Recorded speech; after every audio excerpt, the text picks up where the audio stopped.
Hironde qui va nous rejoindre à présent, qui est fondateur et président directeur général de MWM, si je ne me trompe. Alors, MWM, c'est le premier éditeur mondial d'applications musicales. C'est une entreprise qui compte 120 salariés, c'est ça, vous me corrigez, moi je parle. 120 salariés, 400 millions de téléchargements des applications dans 182 pays, je me trompe? Exactement. Mais j'ai des trop bons chiffres. Exactement, 136 salariés depuis lundi. Vous avez embauché là, il y a eu quoi, une vague d'embauche et vous ne m'avez pas appelé? Bon, non, pas eu le temps. On était en séminaire d'intégration la semaine dernière, donc on n'a pas eu le temps, on était off. D'accord, ça va vite chez vous. Alors MWM, c'est marrant, tout c'est M, s'ouvre aux jeux vidéo, au dessin.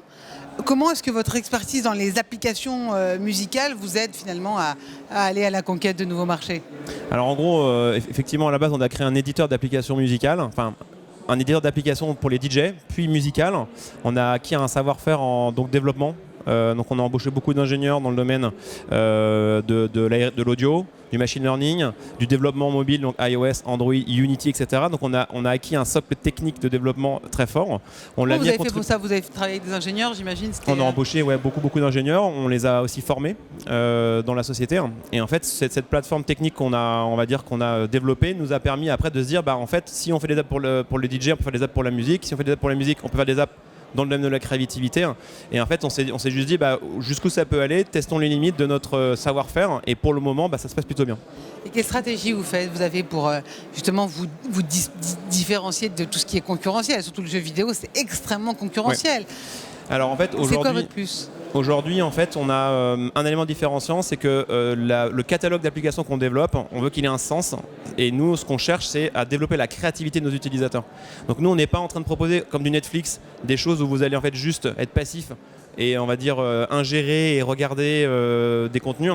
Nous, on permet aux gens, on développe des applications qui leur permettent de créer du contenu. Donc d'apprendre à dessiner, d'apprendre à créer de la musique, de jouer de la musique, de faire des photos et faire de la retouche photo. Donc l'idée, c'est de se dire comment développer la créativité des utilisateurs via nos applications. Et ça, c'est un élément distinctif d'MWM.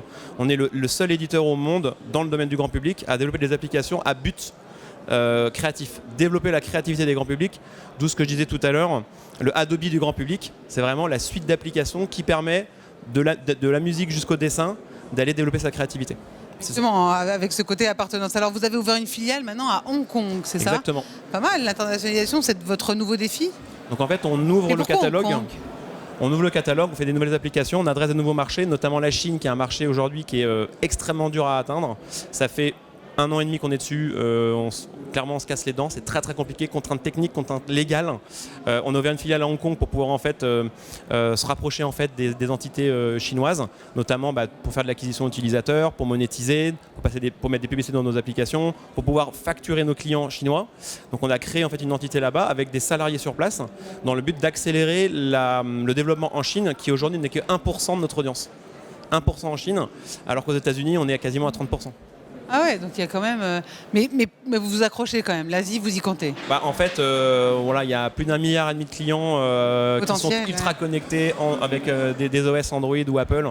C'est vraiment pour nous un levier de croissance qui est très très fort et on pense qu'à terme, la Chine, ça représentera à peu près 40% du chiffre d'affaires de notre société. Mais on n'a pas encore trouvé le secret de ce marché-là, qui est le seul marché au monde où on n'a pas réussi à avoir une empreinte réelle.